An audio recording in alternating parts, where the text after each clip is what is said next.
Fidelity, Charles Schwab, which one's the best? Let's find out. Both Fidelity and Charles Schwab are huge brokers inside the US. They have trillions of dollars in assets under management. In these trying times, some of the most important things that we can go over now are the protections that consumers like you and I have. So as we decide which of these brokers is the best, one of the things we probably want to know is, are they safe to keep our money with? So to figure this out, first off, we have something called FINRA. FINRA is the regulatory body inside the United States. It's going to regulate broker dealers like Fidelity and like Schwab. And one of the reasons I think this is so important these days is because we've seen companies like FTX, Celsius, these different cryptocurrency brokers that have gone out of business lately, and they've really hurt the consumers that are investing in them. And what I want to make sure is that you understand Schwab and Fidelity are nothing like those companies. If you're investing in the stock market, if you're buying stocks, ETFs, bonds, things that are regulated, well, you have oversight by FINRA and have something called SIPC insurance here. You have something called FDIC insurance as well. So what do these cover for consumers like you and I? Well, the SIPC covers brokerage held securities and cash. So for example, if you have stocks, it's going to fall into that, right? Brokerage held securities. So Schwab has SIPC insurance for your securities. If something happens with Schwab, for example, when the brokerage firm fails, so if it were to fail, you have protection. How much protections do you have? Well, you have $500,000 for securities, things like that. You have $250,000 for cash. Now on the other side, Fidelity and Schwab, they're both banks as well. So you have FDIC insurance too, $250,000 per depositor per insured bank account category when a bank, okay? So you have protections if something does happen, some catastrophic event happens, and you do suffer some type of loss because these companies actually go out of business. Of course, I do not think that companies will be going out of business, but these are just protections you have to make you feel comfortable. Now, next up, we have account options. Both Fidelity and Charles Schwab, they're going to have mostly anything you're going to need. Roth IRAs, for example, tax-free growth, taxable brokerage accounts, do rollover IRAs, even inherited IRAs, sale IRAs. There's all sorts of different retirement plan accounts up with both these companies. Of course, you can just go with a simple brokerage account if you want to as well. Okay, next up, let's talk about investment options. So with both Fidelity and Schwab, we can get like any type of IRA we want to. Probably we can get a 401k even if we have some type of small business, or we can get a traditional brokerage account. But what goes into those accounts, right? That's the next part here. So what can you get? Well, you can get stocks. You can, of course, get bonds as well. You can get ETFs. You can get index funds and mutual funds. Now, you can get options contracts with both these companies. However, caveat here, you cannot get futures contracts with Fidelity. You can only get that with Schwab. So we can pretty much get any type of account and we can pretty much put any security into those accounts. So that's great. We can basically get whatever we want to with these two companies. Next up, we have our account minimums. More good news on this front. You don't have any account minimums with these companies. You can put whatever you want to into that. So let's say you got $100 and you want to go buy one stock. Well, you could do that. Of course, it depends if the stock is $100 or not. We're going to talk about fractional shares in a second. Don't worry about that yet. But next up, let's talk about the fees. Here's a fee comparison from the Charles Schwab website. And as you can see, online listed stock options commissions, $0 for both Schwab and Fidelity. Standard options contracts, 55 cents for both Schwab and Fidelity. And then you have listed ETF commissions, $0 for both Schwab and Fidelity. Basically, if you want to buy stocks, ETFs, index funds, you're not going to pay any fees. If you want to buy options contracts, standard options contract fees, 65 cents per option contract. So this review is actually pretty easy. Like these two companies are the exact same. Or is it hard? Because it's hard to distinguish which one's better.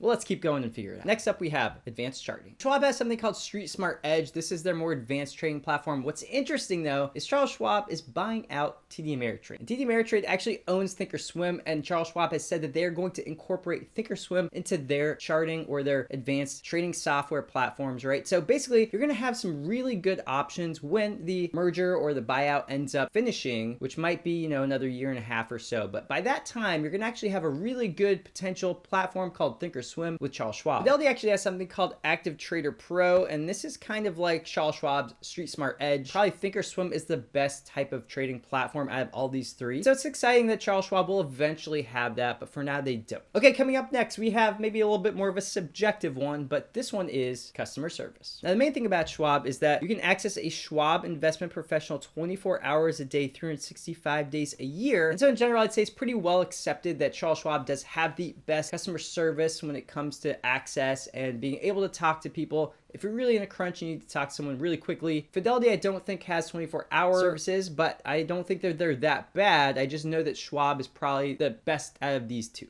Okay, next up, we have an important one. This is fractional shares. So for this one, Fidelity actually has more options for fractional share investing. For example, this says fractional shares, stocks by the slice. So, let's say you want to go buy Apple, for example. The Apple's trading at $130 per share right now. Well, let's say you only have $70 to put in Apple. You don't want to buy a whole share because you don't have enough money in your account. You could get, or maybe you want 11.5 shares instead of just 11 shares. Well, you could buy that half share. You could spend the $70 and get a percentage of a share with Apple. The thing is, you could also do that with Schwab because Schwab also has fractional shares. But the thing is with Schwab, you only have access to the S&P 500. When it comes to Fidelity, you don't have to just deal with S&P 500 stocks. So those are the top largest 500 stocks. So if you want to buy a little smaller of a stock that's a little smaller company, you can do that and get a fraction of it with Fidelity, but also you can do it with ETFs. So I'm big into ETFs and stocks in this channel, so I like both of them, but I think it's great that you can put fractional shares into ETFs as well with Fidelity. Moving on from fractional shares, we have the Robo advisors. Now these are basically algorithmic investing strategies. So basically you put your money with Schwab or you put your money with Fidelity, and they're going to put in the Robo advisor, and that Robo advisor is going to tactically manage your money based on your risk tolerance.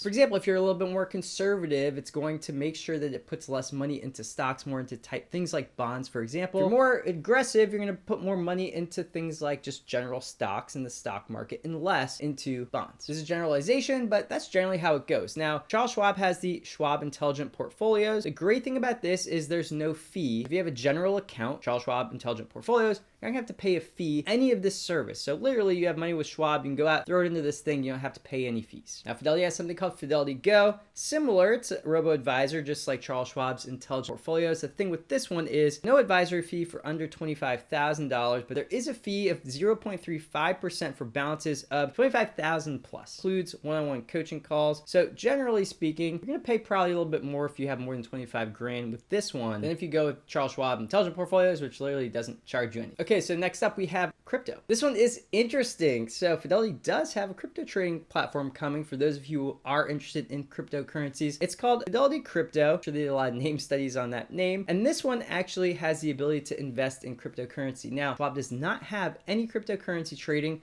so Fidelity gets this one. This is a +1 for Fidelity. Now, this is where I want to go into that interesting part that I started in the first part of this, which is the SIPC insurance and the FINRA oversight, right? When I was saying that you have protections in your accounts with Fidelity, you do, but Fidelity Crypto is not a stock trading account and it does not have the same protection. Now you can see in the fine print down here, it says crypto are provided by Fidelity Digital Asset Services, LLC. It's not insured by the Federal Deposit Insurance Corporation or Securities Investor Protection Corporation, SIPC. This is not regulated and there is no protections if something does happen to the assets inside these accounts because crypto is not regulated. You're not going to get SIPC insurance. It's not going to have oversight from FINRA or anything like that. Coming up next, we do have banking services. I'm going to spend a lot of time on this. I'm talking more about in the investment platform, but you can get savings accounts with both the checking accounts and get a credit card actually as well. Charles Schwab's actually really good for people who have who travel internationally a lot. So you can take money out of ATMs. Fees for taking money out of ATMs are really good with Charles Schwab. So I don't have that. Probably going to want to go a little bit more in depth into those different services if you want. I'm not going to go through that in this video. I will also mention that both of these companies have branch locations. So you might want to look online and see if there's a branch location near where you live. You might be able to go and pop in and actually talk to people about investing or your different services that they provide and things like that. If you do want one-on-one communication with someone, that could be a good thing too. Okay. Last thing we want to talk about here, Fidelity Advantages. So Fidelity does have quite a few advantages from what you've seen so far in this video. There are some things that they have that Schwab doesn't. Now, these are the advantages at the end of the day that I think Fidelity does have over Schwab. So first off, we have Fidelity Zero accounts. I'm going to go over that in a second. Then we have fractional shares, which we did go over before, and Charles Schwab does have fractional shares available, but Fidelity has better fractional share investing, so it does get a point there for Fidelity. ETF dollar cost averaging and stock dollar cost averaging. You can do this really great with Fidelity. So for example, if you wanted to go out and invest in ETF VOO that invests in the S&P 500 index, you could go out and you could dollar cost average into VOO with Fidelity, but you can't do that with Charles Schwab. You can only dollar cost average into stocks and not ETFs. That's one of the issues with Schwab in my opinion. And then finally we have, of course, Fidelity does have crypto. So this last thing I did want to show you was the Fidelity Zero account. So Fidelity Zero funds are very interesting. And why is that? Well, because they don't charge any fees. Well, it's not basic. they don't charge any fees. There's zero fees for Fidelity Zero funds, which is crazy. Why would a company do this? But they've done it. And so basically, if you want to go and you want to buy a Fidelity Zero account, or I guess I should say invest in a Fidelity Zero account, for example, Fidelity Zero Large Cap Fund, this is ticker symbol FNILX, there's zero expense ratios, right? So no expense ratios for FNILX, the Fidelity Zero Extended Market Index Fund, FZIPX, Fidelity Zero Total Market Index Fund, FCROX, or Fidelity Zero's International Index Fund, FCILX. So very, very, very cheap because there's no expense ratio. Now, if you went with Vanguard, for example, we could see here, this is a comparison of Fidelity's, not the Fidelity Zero accounts on the left. These are the regular Fidelity accounts, the Fidelity Index funds, but on the right, you have Vanguard's. And so Vanguard, first off, there's a minimum of $3,000 you got to put in, and then you got to get an expense ratio here showing a 0.04%. So there is an expense ratio to pay for a Vanguard index fund, right? You're going to pay some money.